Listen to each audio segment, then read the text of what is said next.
రైతుల సమస్యలను వెనువెంటనే పరిష్కరించడానికి ధరణిని బంగాళాఖాతంలో కలిపి భూభారతి చట్టాన్ని కాంగ్రెస్ ప్రభుత్వం తీసుకుని రావడం జరిగిందని తాండూరు ఎమ్మెల్యే మనోహర్ రెడ్డి అన్నారు.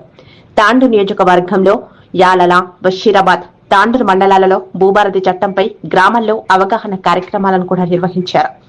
ఇందులో భాగంగా గురువారం తాండూరు మండలం అంతరం గ్రామ రైతు వేదిక నందు ఆహ్వాన కార్యక్రమాన్ని కూడా నిర్వహించారు. ఈ కార్యక్రమానికి జిల్లా కలెక్టర్ ప్రతీక్ జైన్ తో కలిసి ఎమ్మెల్యే మనోహర్ రెడ్డి హాజరయ్యారు. ఈ సందర్భంగా ఏర్పాటు చేసిన అవగాహన సదస్సులో ఎమ్మెల్యే మనోహర్ రెడ్డి మాట్లాడుతూ రైతులకు ఇచ్చిన హామీ ప్రకారం కాంగ్రెస్ ప్రభుత్వం ముఖ్యమంత్రి రేవంత్ రెడ్డి చెప్పిన విధంగానే ధరణిని బంగాళాఖాతంలో కలిపి నూతనంగా భూభారతి చట్టంని తీసుకురావడం జరిగిందన్నారు. ఇది పేదోడి కోసం తెచ్చిన భూభారతి అని అభివర్ణించారు.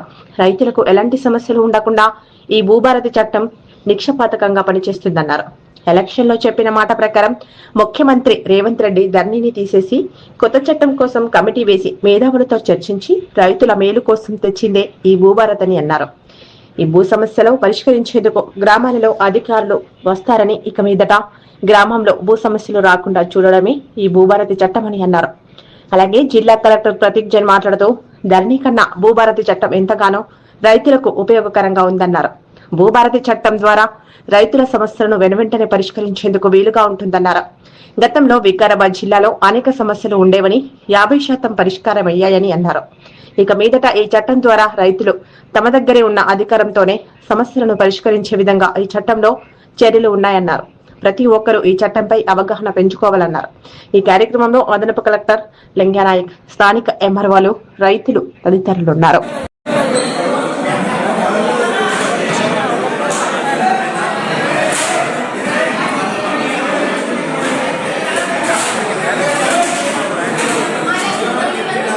మీరందరూ కూడా మన మీ సేవా సెంటర్కి వెళ్ళేసి 1B కాపీ, పహని కాపీలు తీసుకునేది. ఇప్పుడు ధరణిలో అవకాశం లేదు. ఒక ప్రింట్, అది సంతకం ఉండదు, ఏముండదు, మీ పేరు ఎట్లా ఉంది ఏందనేది అదొక కాపీ మాత్రమే ఆ ప్రింట్ వచ్చేది. కానీ దాంట్లో ఎవరి సంతకాలు.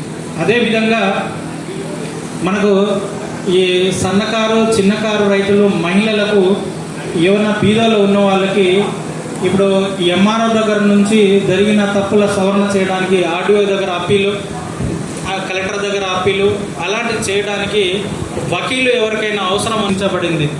అదేవిధంగా మనం గతంలో మ్యాప్ అని చెప్పాము. ఈ మ్యాప్లు అనేది ఇంత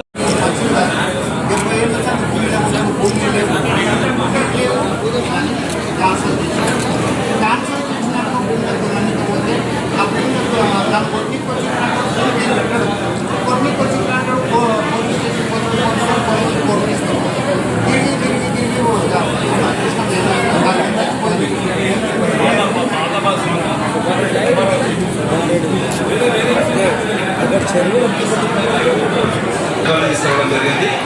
ఖచ్చితంగా ఈ రోజు నుంచి నెక్స్ట్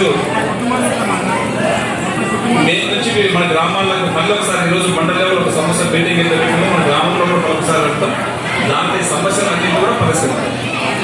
స్థానిక శాసనసభ గారికి, నాతో పాటు నా అడిషనల్ కలెక్టర్ లింగనాయక్ గారికి, వివిధ హోదాలు పబ్లిక్ రిప్రజెంటేటివ్స్ ఉన్నారు, చైర్మన్, వైస్ చైర్మన్ ఉన్నారు, స్థానిక ఎంఆర్ఓ గారు, నా హితకు నమస్కారాలు, ధన్యవాదాలు నాకు అవకాశం ఇచ్చిన. సో ఇంతకుముందు నాతో పాటు లింగనాయక్ గారు మొత్తం డీటెయిల్గా చెప్పారు. అంటే ఈ చట్టంలో ఏం చేంజ్ అయింది, 2020 ధరణి చట్టం ఏవైతే ఉంటుందో దానికి ఈ పార్టీకి ఏమేమి చేంజ్ అయింది. నేను మొట్టమొదటిగా అయితే నేను మళ్ళీ రిపీట్ చేయను, కానీ 2 పాయింట్స్ చెప్తాను. కొత్త చట్టం ఏం చేసింది అంటే ప్రతి రెవెన్యూ అధికారికి ఇంతకుముందు ఏముండేది, ప్రతి చిన్న ప్రాబ్లం ఉంటే ఎంఆర్ఓ దగ్గర మీరు పోతే ఒకవేళ వాళ్ళు ఏమనేది, మీరు కలెక్టర్ దగ్గర పోండి, మా చేతిలో ఏం లేదు, కలెక్టర్ వాళ్ళ దగ్గర సీసీలకి పోండి, మా చేతిలో లేదు, హైదరాబాద్ పోండి, అటు పోండి, ఇటు పోండి చెప్పేవారు. ఎందుకు అంటే 2020 చట్టంలో ఏం చేశారు, ఇంతకుముందు గవర్నమెంట్ మొత్తం పవర్స్ తీసేసి, ఇంతకుముందు ఎంఆర్ఓకి, ఆర్డీఓకి, జేసీకి, కలెక్టర్కి ఏదో రకంగా పవర్స్ ఉండేది. 40 ఎవరు చేయాలి, 3080 ఎవరు ఇవ్వాలి, నామ్ ఎవరు చేయాలి, కోర్టు కేసు ఎట్లా చేయాలి, అవి అన్ని పవర్స్ తీసేసి సివిల్ కోర్టు ఇవ్వడం జరిగింది. ధరణి వెబ్సైట్లో ఉన్న నిజం నమ్మి అది మాత్రమే నిజమే, ఇంకా బయట ఉన్న వాళ్ళది బయట నుంచి పోయి తీరాలి అని, చూడాలి అని అలా ఒక కాన్సెప్ట్ తీసుకొని వచ్చారు. దాంతో ఏమైతే ప్రతి రైతులకి ఏదో చిన్న సమస్య జరిగినా, ఎంఆర్ఓ పొరపాటు చేసిన, పాత ఏదో రికార్డులు పొరపాటు చేసిన, ప్రతి దానికి పోయేది డైరెక్ట్ గా హైకోర్టు పోవాలి గౌరవ హైకోర్టు పోవాలి గౌరవ సివిల్ కోర్టుకి పోవాల్సిన ఉంటుంది. కానీ ఒక కోర్టు పోవాలి అయితే ఒక న్యాయవాదిని పెట్టాలి, లాయర్ పెట్టాలి, ఫీజు కట్టాలి, మళ్ళీ తారీఖు చేయాలి, అన్ని రకాలుగా తిప్పలు ఉండేది.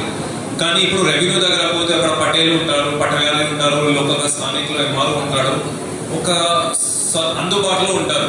మార్నింగ్ టైం నుంచి రాత్రి వరకు టైం ఉంటారు. తల కాయిదాలో మీరు ఏదో రాసి ఇస్తే అది కూడా తీసుకుంటారు. అంత ఫార్మాలిటీ లేకుంటే న్యాయవాది దగ్గర పోవాలి, ఒక ఫార్మాట్ లో చేయాలి, అన్ని కాయిదాలు పెట్టుకోవాలి ఉండేది.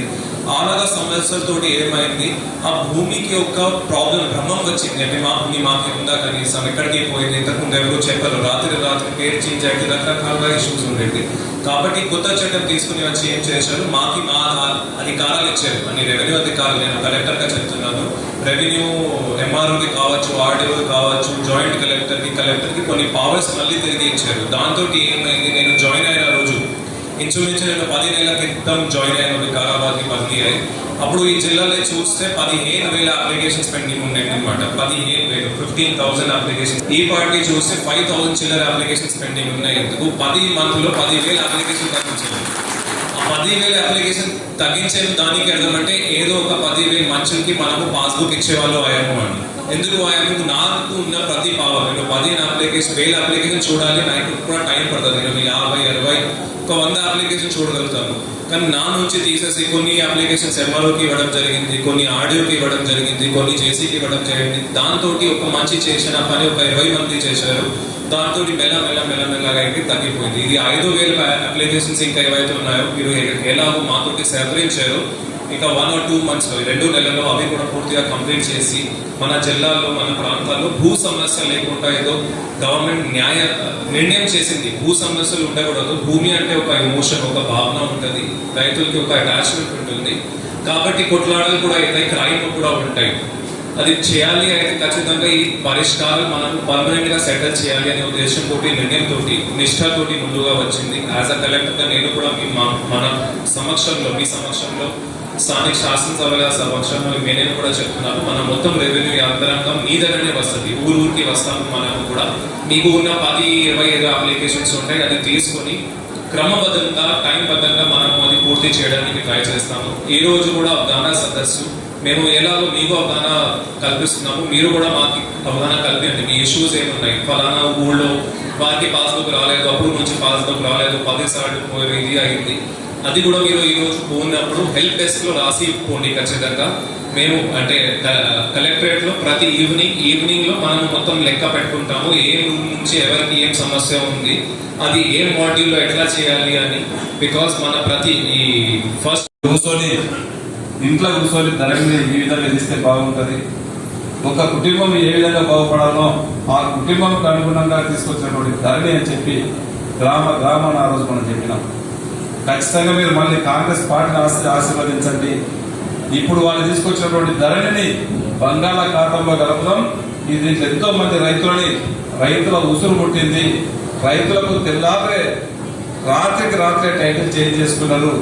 కొంతమంది మిగులు వాళ్ళకి ఏ విధంగా కావాలంటే ఆ విధంగా రికార్డుని మలుచుకునే విధంగా ఆ ధరని తయారు చేసింది. కానీ మనకు రైతుల గురించే కానీ సామాన్య రైతులు ఏ విధంగా ఉంటే బాగుంటుందో అని చెప్పి వారిని దృష్టిలో చేసినటువంటి ధరని కాదు, దాంట్లో సమూలంగా మార్పులు తీసుకొస్తామని చెప్పి మీకు ఎలక్షన్ గౌరవ ముఖ్యమంత్రి గారు రేవంత్ రెడ్డి గారు ఆ రోజు పిసిసి అధ్యక్షుడు ఉన్నప్పుడు చెప్పి ఉన్నాడు. మీ అందరి ఆశీర్వాదం వల్ల మనం కాంగ్రెస్ తెచ్చుకున్నాం. ధరని బంగాళాఖాతంలో ఏదైతే చేస్తామని చెప్పినామో, బాబాసాహెబ్ అంబేద్కర్ గారు పుట్టినటువంటి రోజు ఏప్రిల్ 14 రోజే ధరణిని బంగాళాఖాతంలో కలిపి భూ భారత్ అనేది రైతుల పక్షాన ఉండాలా, రైతులకు మేలు జరగాల, ఏ సామాన్య రైతులకి ఎవ్వరు కూడా ఇబ్బంది కావద్దు, ఏ ఒక్కరు కూడా ఎంఆర్ఓ ఆఫీస్ చుట్టుముట్టు కానివ్వండి, కలెక్టర్ ఆఫీస్ చుట్టుముట్టే కానివ్వండి, హైదరాబాద్ లో సిసిఎల్ ఆఫీస్ చుట్టుముట్టు తిరగొద్దనే ఉద్దేశంతో ఈ రోజు భూ భారత్ అని చెప్పి ఏ ఒక్కరోజు ఇంట్లో కూర్చొని తయారు చేసింది కాదు. ఈ రోజు భూ భారత్ యావత్ భారతదేశంలో 18 రాష్ట్రాల్లో అవగాహన చేసింది. ప్రతి రాష్ట్రంలో ఏ విధంగా అయితే రైతులకు బాగుంటుంది, ఏ విధంగా టైటిల్ డీడ్ ఉండాలా, ఏ విధంగా పాస్బుక్ ఉండాలా, గతంలో ఏ విధంగా కాస్కపాన్ ఉండే, ఏ విధంగా చెస్సాలా ఉండే, 1B ఎట్లా ఉంటే బాగుంటుంది, దాంట్లో పాణి కాలంలో ఎన్నుంటే బాగుంటుంది, ఏ విధంగా ఉండాలని చెప్పి దాదాపు 1 రోజు 2 రోజులు కాదు, ఒక 8 నెలల నుంచి 10 మాసాల కాలంలో ప్రతి రాష్ట్రం అందరూ కూడా తిరిగి, అధికారులే కాకుండా ఒక మంచి రైతు బిడ్డగా ఉన్నటువంటి కోదండరెడ్డి గారు కూడా రైతుల పట్ల అవగాహన ఉన్నది, దగ్గరుండి చూసినటువంటి వ్యక్తిగా వారు కానివ్వండి, వాళ్ళ టీం ఒక 14 మంది, చాలా మంది ఎన్నో మీటింగ్లు పెట్టి, ఎన్నో అవగాహన సదస్సులు పెట్టి, గ్రామీణ ప్రాంతంలో ఏం చేస్తే బాగుంటుందో పెట్టి, ప్రతి కలెక్టర్ ఆఫీస్ లో కూడా అందరినీ ప్రజాప్రతినిధులు తీసుకొని దాంట్లో కూడా అవగాహన మీటింగ్ పెట్టడం జరిగింది. ప్రతి మండల ఎడుకోవడంలో ఏ విధంగా మనము ధరలో ఉన్నటువంటి సమస్యలను తొలగించి ఈజీ సిస్టమ్ చేస్తే బాగుంటుందని చెప్పి అందరి సూచనల మేరకు ఈరోజు బాబాసాహెబ్ అంబేద్కర్ పుట్టిన జయంతి రోజు కొత్త భూభారతి ప్రవేశపెట్టడం జరిగింది. దాంట్లో ఏ ఒక్కరికి ఇబ్బంది ఉండొద్దు. అది మరొకసారి కూడా మళ్ళీ గ్రామాలకు వచ్చి రెవెన్యూ అధికారులు అందరూ కూడా మన గ్రామాలకు వచ్చి ఎక్కడ ఎన్ని సమస్యలు ఉన్నాయి, ఇప్పుడే మన కలెక్టర్ గారు చెప్పారు.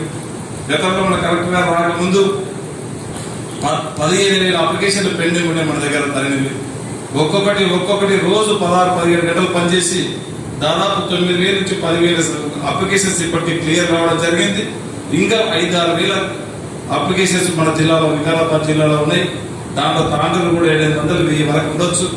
అవన్నింటినీ కూడా తక్షణమే భూభారతి ద్వారా ఇంకా స్పీడ్ గా, ఎందుకంటే ఇప్పుడు ఉన్నటువంటి అధికారులందరికీ కూడా గతంలో కలెక్టర్ కానివ్వండి, సీసీఎఫ్ ఇద్దరికి అధికారాలు ఉండేది.